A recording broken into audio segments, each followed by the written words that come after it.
Hello, my name is Jaden Freyal. Now we are going to continue with the last reporter. Now we discuss the probation order, final discharge, its effects. And now we discuss the probation order. So, probation is mere privilege and it grant or denial rests solely upon the sounds the discretion of the trial court. The grant of probation has the effect of suspending the execution of sentence. The trial court shall order the release of the probation cause properly bond upon which he was allowed the temporary liberty as well as release the constitutional under risk or recognized from his undertaking. So pasabot ani kay ang application sa probation kay kailangan desisyonon sa trial court sa 15 days sa adlaw nagihatag na sa pre-sentence investigation report or PSIR ang pasabot kapag kanang natagaan ang trial court ang PSIR dapat na siya 15 days para tagaan og desisyon kung ang isa tao kay dapat siya hatagan or kanang tanggihan or kanang dili siya ba ang iyang probation. So sa next kay ang the application for probation must be resolved by trial court not later than 15 days from date of the date it's received of the PSIR. So mo gyapon akong ginaingon na ang probation maging epekto agad ang probation dira lang siya mag-start ang 15 days pag once na ipasa ang PSIR niya dapat within 15 days dira magsugod paghatag dira na mag-start ang 1 then mag-count sila 15 days para dira magdesisyon ang trial court kung tagaan ba siya probation or dili. So in the next probation order shall take effect upon an insurance at a time which time the court shall inform the offender of the consequence treated and explain upon his failure to comply with of the condition prescribed the said order his commission of another offense under which he was placed on probation. The order the court granting denial probation shall not be appealed. So pagtagaan na siya ni trial court o probation order, so dira na siya i-explain or unsay dapat buhaton or bawal buhaton. So pag nana po siya mali gibuhat or nakalabag na po siya sa tuang batas, pwede siya ibalik tong original niyang parusa. So next is terms and condition of probation to present himself to probation office supervision within 72 hours from the receipt of said order. So ang pasabot ato kapag ang tao gitagaan nag-probation kanang bahagi na siya sa condition na iyang gibuhat or dapat siya mag-report or pagpakita niya dapat kailangan siya magpakita sa probation office. Dapat niya buhaton within sa 72 hours or tulok adlaw sukad tong gidawat na niya ang probation order. Kailangan siya matog probation order kay tungod importante siya kay mo may ang condition sa iyang probation kay pag mato sa probation mo na ang mag-start na kung gusto niya magbag-o kung dili siya mosunod na na naay consequence na mahitabo sa iya ha. So next is to report the assigned the parole and probation officer on a case at least once a month during the period probation at such time place as may be specified the probation office. So ang pasabot ato kay kanang habang nasa sa probation ang nakasakdal kay pag-ulat o ipag sa kanya kasi hindi mababa sa isang paso.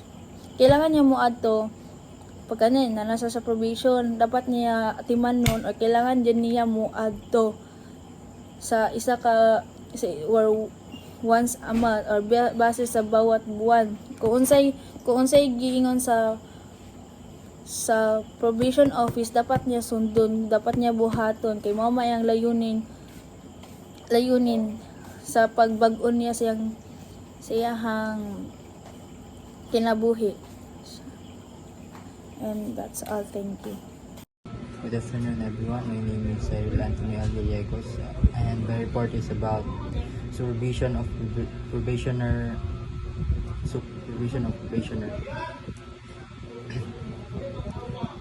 Supervision of probationer is involved monitoring the actual behavior of a client's offender and complies with all conditions. The temporary liberty supervision shall commence on the day of initial interviews of reporting of a probation. So basically, ang supervision of probationer kay ginakuha ni if mag-run kag probation.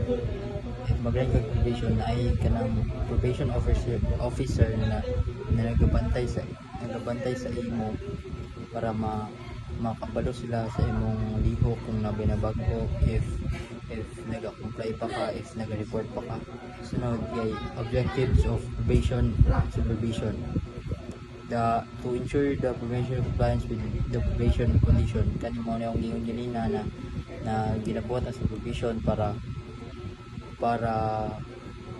ma-sure nila na nag-comply ka sa condition o sa report. To manage the process of probationer rehabilitation and interrogation. Kani kay para sa makabalo sila kung nabag-o ba ka, if ginalabag, if okay ba ang rehabilitation na ginahimo sa imo, if effective ba. Sunod, to provide guidance for the probationer transformation and develop into useful citizen for his individual recognition to the mainstream of society.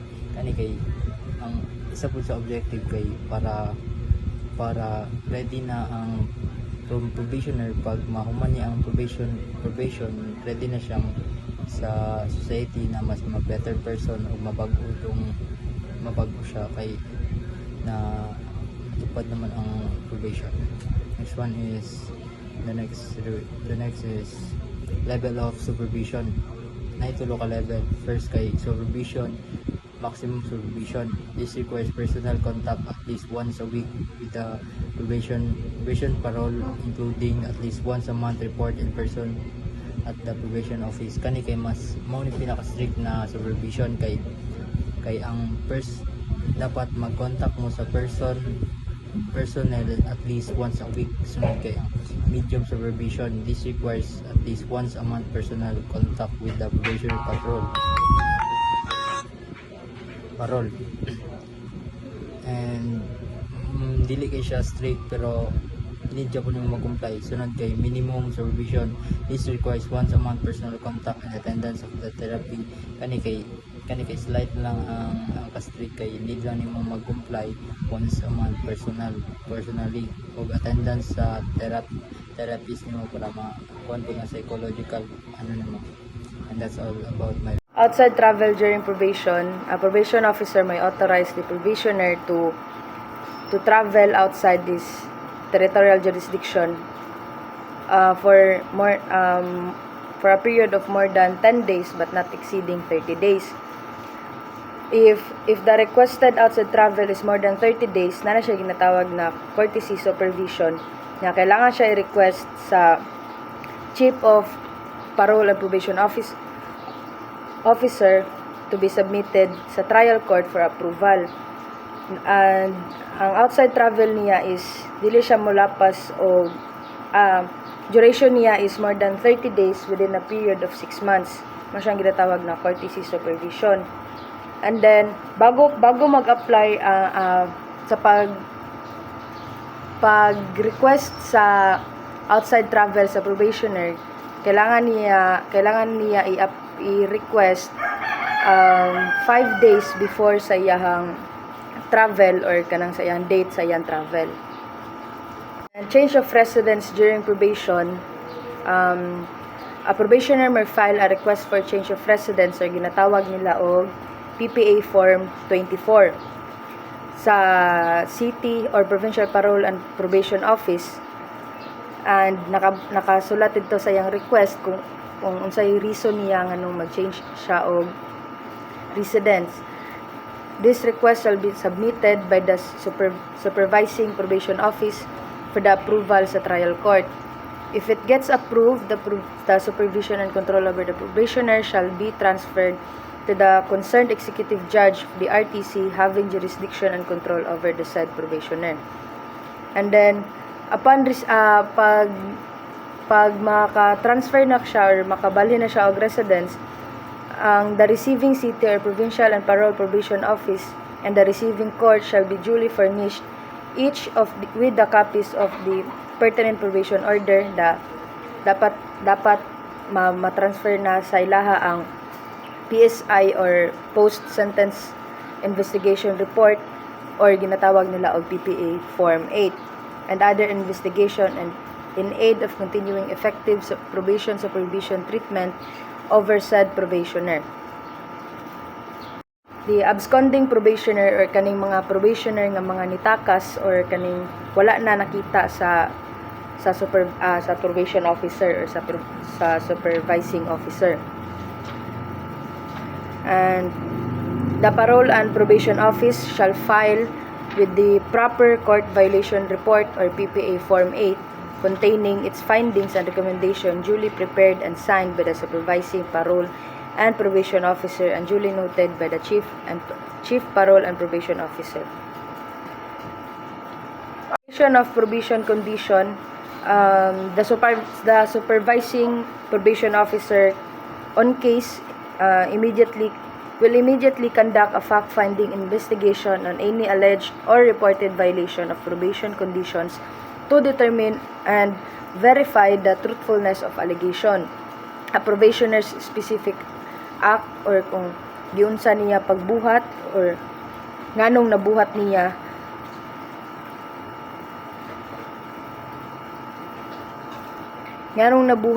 ang kana nga violation set forth in the original, modified or revised ang kaning mga nabuhat niya or na-violate niya ang mga probation terms and conditions. And kailangan siya ang fact-finding investigation is kailangan siya i-report sa trial court taking into account the totality of the facts and surrounding circumstances and all possible areas of consideration.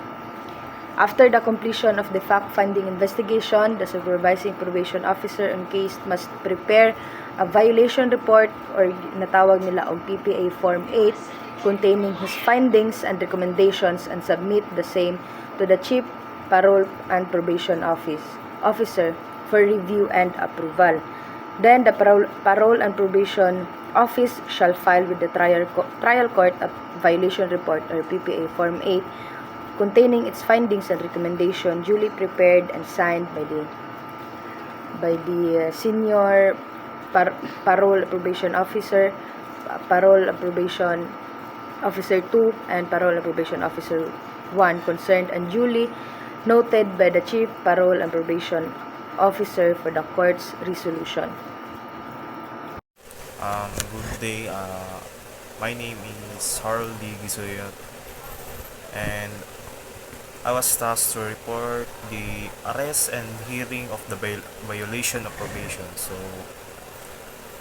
arrest and hearing of the violation of probation. So, kanina part kay ang probationer kay nay na-commit nga violation under sa condition of probation.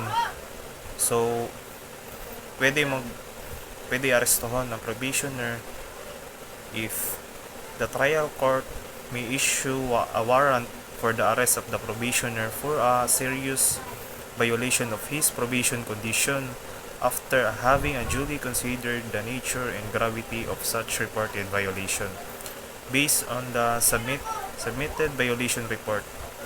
So once arrested and detained, the probationer must immediately brought before the trial court for hearing of the violation charge.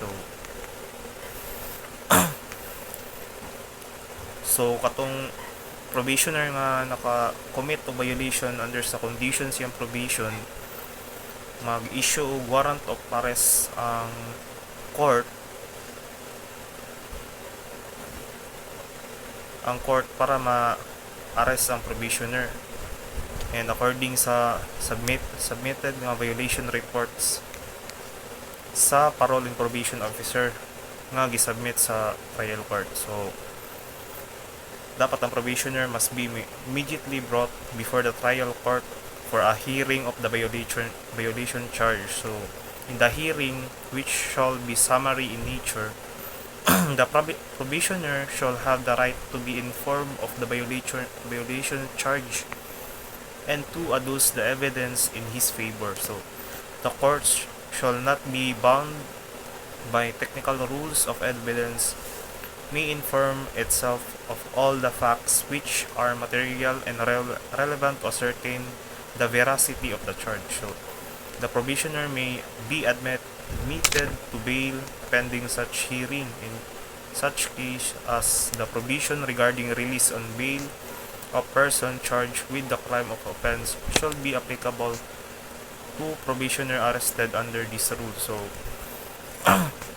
may right ang probationer nga ma-inform sa iyang violation charge, and pwede niya depensahan yung kagalingon based siyang evidence, and favor siya kung favor siya ang if kung sa kakusgon siya evidence nga para ma-depensahan niya sa kagalingon po.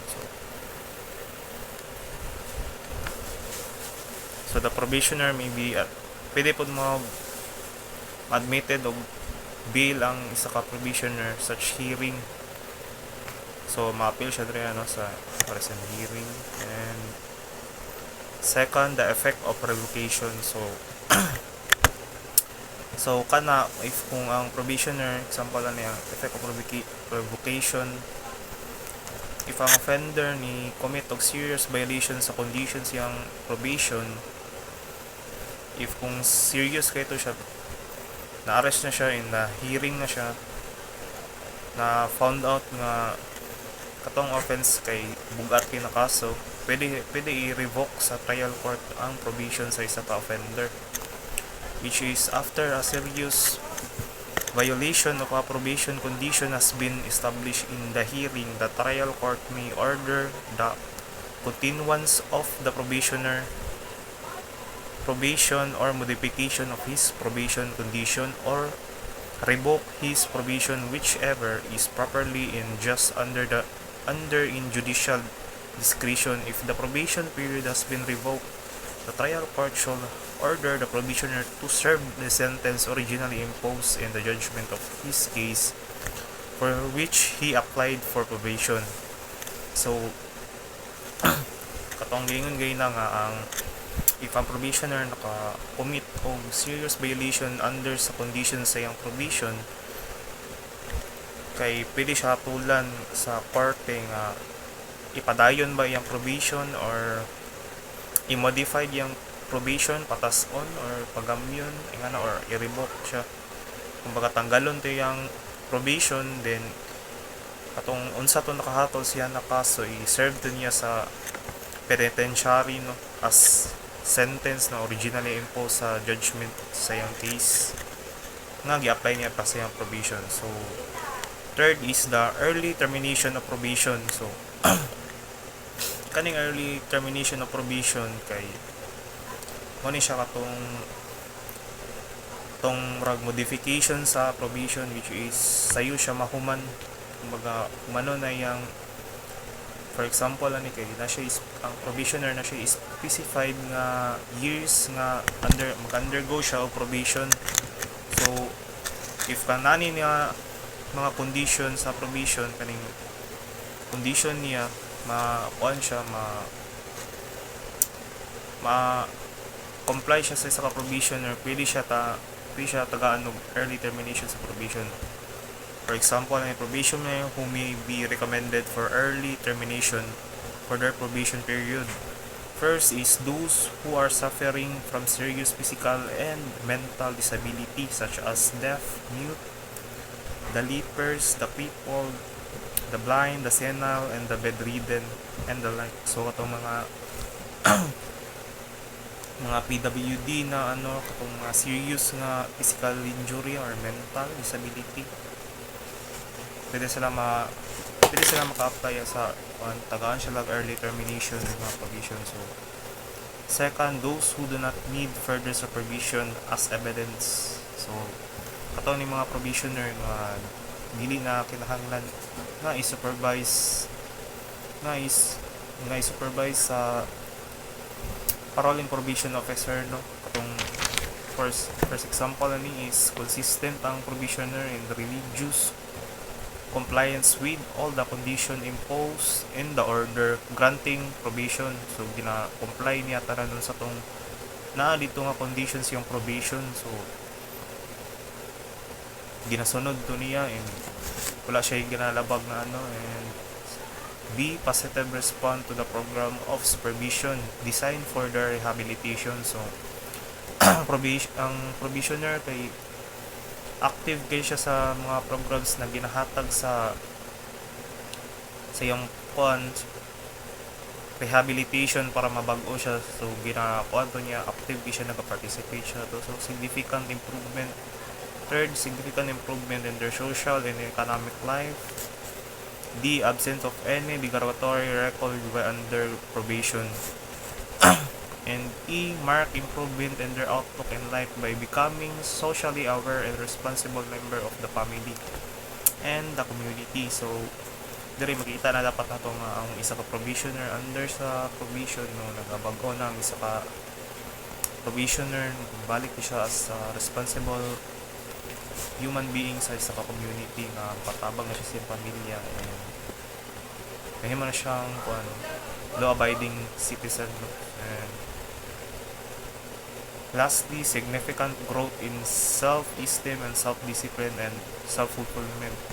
3, those who have